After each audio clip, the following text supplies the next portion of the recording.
3:25 ରୁ 30 हमको खबर मिली कि मंचेश्वर गोडाउन रे मंचेश्वर एक टायर रिसोलिंग गोडाउन रे आमर निया लगी तुरंत आमर मंचेश्वर फायर स्टेशन को रेस्पॉन्ड करता नियार जेहेतु भयावहता बहुत अधिक थिला तुरंत आमर भुवनेश्वर फायर स्टेशन आमर सेक्रेटेरिएट फायर स्टेशन पहाड़ एवं चंद्रशेखरपुर एवं स्ट्राइकिंग फोर्स को आमर जन दिया तुरंत से गोटे गोटे यूनिट आसिक पहुंचिक निया को लिभा होता अग्निकांड कारण स्पष्ट भाव जना पड़ा कि कौन कि वायर छिड़ी निया लगी कथा अन्य किसी बर्तमान सुधा स्पष्ट भाव में जना पड़ा सेटा तो जांच करा जाउची जांच करा जाउची बर्तमान टीम लगी देबे भी धुआं बाहर कौन कहे जो बर्तमान केमती निया लगे जेहेतु टायर अधिक जलिया दहनशील पदार्थ बोले नियाटा अधिक व्यापी गला ना कौन किसी निश्चित भाव जेहेतु टायर टा बहुत दहनशील तुरंत यहाँ निया व्यापी जाइथिला एवं आमर जो 5टा यूनिट आसला 9टा गाड़ी आसी तुरंत फोम कंपाउंड एवं अन्य फोम कंपाउंड यूज करके आम निया को कंट्रोल करते जेहेतु यहाँ चारिआड बंद थी आम कटर स्प्रेडर यूज कराई प्रथम तार ग्रिल को कटा हो कटा होमर आमर निया लिभाई चेष्टा करा आखपाख अनेक दुकान रही मेकानिक गैरेज रही निया व्यापी हुए तो आहरी बड़ धरण अघटन क्षति घटी था हाँ निश्चित भाव आम तुरंत जेहेतु आम टीम तुरंत रेस्पॉन्ड करथिला ए साइड रे होटेल पहुंची पड़क लगी गोटे प्लास्टिक गोडाउन था सी भी सेव हो जाए जहाँफल आम बहुत मूल्यवान संपत्ति भी सुरक्षित रही पारा मालिक जी फायर टीम विलंब पहुंचा कथा कहते कौन एटा सत्य नाई नाई आमर विलंब से भूल कथा आम तुरंत आम खबर पाई आम आसिक पहुंचलु आमको जहाँ से तो 3:25 आम खबर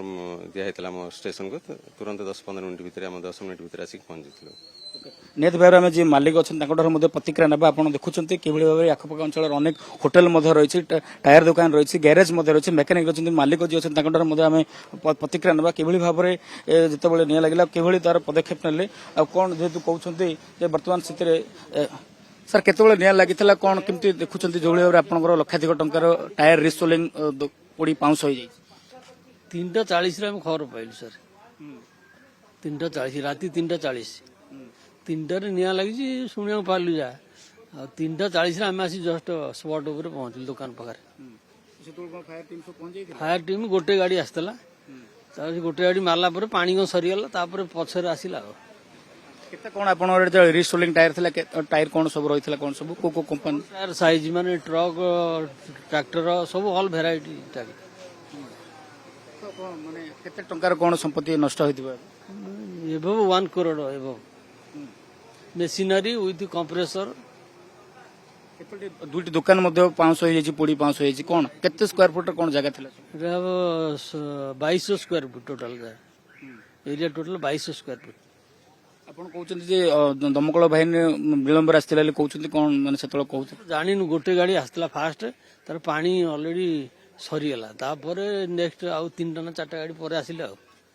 ଆଖପାଖ ଅଞ୍ଚଳରେ ଅନେକ ଗ୍ୟାରେଜ ରହିଛି ମେକାନିକ ଦୋକାନ ମଧ୍ୟ ରହିଛି ହୋଟେଲ ମଧ୍ୟ ରହିଛି ନିଆଁ ଯୋଉଭଳି ଭାବରେ ବ୍ୟାପୁଥିଲା ଜଳୁଥିଲା ତ ଆହୁରି ବଡ ଧରଣର କ୍ଷତି ହୋଇଥାନ୍ତା ହଁ ସେଇଟା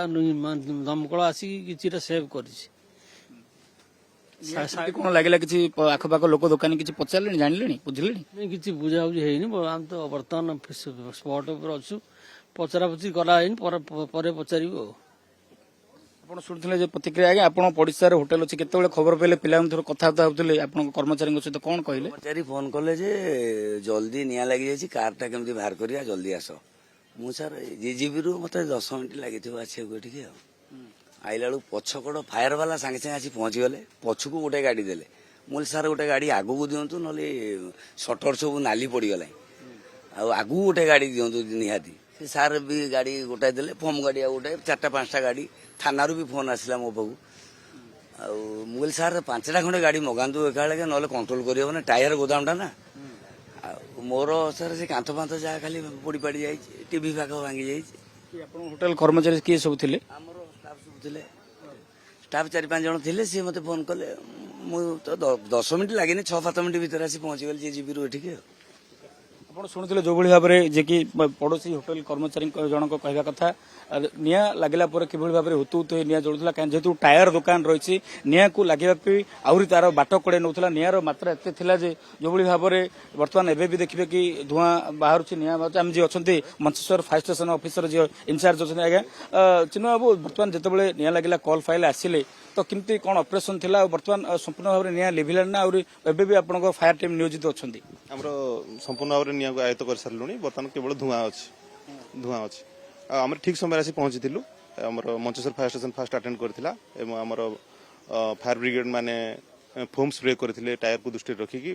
ବ୍ରିଦିଂ ଆପାରେଟସ୍ ସେଟ୍ ୟୁଜ୍ କରିକି ଫାୟାର ପ୍ରକ୍ସିମିଟି ସୁଟ୍ ୟୁଜ୍ କରିକି ଆମେ ଭିତରକୁ ପଶିବାକୁ ଚେଷ୍ଟା କରିଥିଲୁ ଏବଂ ପଶିକିରି ଫାୟାରକୁ କଣ୍ଟ୍ରୋଲ କରିଥିଲୁ